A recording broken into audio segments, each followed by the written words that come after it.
Story with five পেতে হলে গল্পের স্বাদ ধরতে হবে স্টোরি উইথ ফাইভের হাত। 25শে ডিসেম্বরের সকালটা শুরু হয়েছিল একটু অন্যরকমভাবে। শীতের হাওয়া তখনও কুয়াশার গন্ধ নিয়ে বইছে। ছোট্ট পাহাড়ি গ্রামের নাম শুভনগর। গ্রামের বাড়িগুলো সব যেন আজ একটু বেশি সাজানো। কোথাও কাগজের তারা, কোথাও রঙিন আলো, আবার কোথাও ছোট্ট পাইন গাছ। এই গ্রামের এক কোণে থাকতো ছোট্ট ছেলে শিবা। বয়স বড়জোর 10 বছর। বাবা অনেকদিন আগেই চলে গেছে কাজের খোঁজে, আর মায়ের সঙ্গে ছোট্ট ঘরেই তার সংসার। বড়লোক নয় তারা, কিন্তু শিবার আজ খুব আনন্দ। আজ যে 25শে ডিসেম্বর। শিবা তার ছোট্ট খাতায় বড় বড় করে লিখেছিল, ডিয়ার সেন্টা ক্লজ, আমার জন্য বেশি কিছু চাই না, যদি পারো একটা লাল রঙের ছোট্ট গাড়ি দিও, আর আমার মা যেন সব সময় হাসি খুশি থাকে। চিঠিটা সে জানালার পাশে রেখে দিয়েছিল, কারণ সে বিশ্বাস করে সেন্টা ঠিক পড়বেন। হাজার হাজার মাইল দূরে বরফে ঢাকা উত্তর মেরুতে তখন ব্যস্ততার চরমে। সেন্টা ক্লজ লাল জামা পরে সাদা দাঁড়িতে হাত ঝুলিয়ে উপহারের তালিকা দেখছেন। শিবার নাম দেখে সেন্টা বললেন, এই বাচ্চাটা দেখো। সেন্টা বললেন, নিজের জন্য ছোট্ট গাড়ি আর মায়ের হাসি। সেন্টা হালকা হেসে বললেন, সবচেয়ে সুন্দর চাওয়া এটাই। সেন্টার স্লেজ প্রস্তুত। রেনডিয়াররা দাঁড়িয়ে। ঘন্টার শব্দে আকাশ যেন কাঁপছে।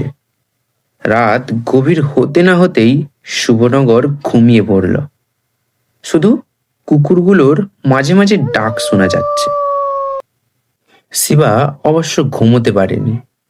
জানালার পাশে বসে আকাশের দিকে তাকিয়েই আছে। হঠাৎ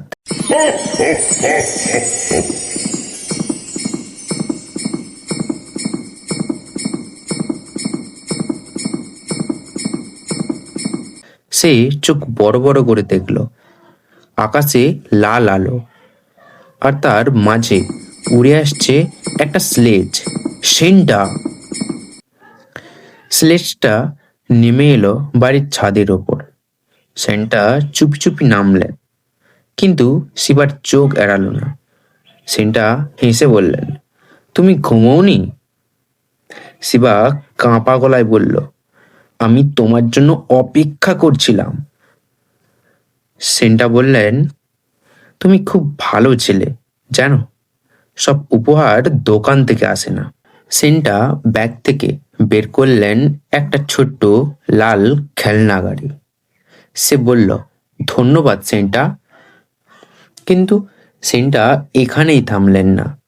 তিনি শিবার মায়ের জন্য একটা ছোট্ট খাম রেখে দিলেন। খামটার ভেতরে ছিল একটা চাকরির চিঠি, কাছের শহরের স্কুলে রান্নার কাজ। শিবা জিজ্ঞেস করল, এটা কি? সেন্টা বললেন, এটা মায়ের হাসির চাবি। সেন্টা কোনো বাড়িতে রেখে গেলেন বই, কোনো বাড়িতে নতুন সোয়েটার। একটা অসুস্থ বাচ্চার জন্য তিনি রেখে গেলেন রঙিন পেন্সিল। শিবা জানালার পাশে আবার দাঁড়ালো, আকাশের দিকে তাকিয়ে বলল, ধন্যবাদ সেন্টা। হাওয়ার মাঝে যেন কেউ বলল, ভালো থেকো। আর সেই রাতে শুভনগরের আকাশে একটা স্লেজ আবার মিলিয়ে গেল, কিন্তু রেখে গেল হাজারটা হাসি। করো সাবস্ক্রাইব, শোনো স্টোরি উইথ ফাইভ।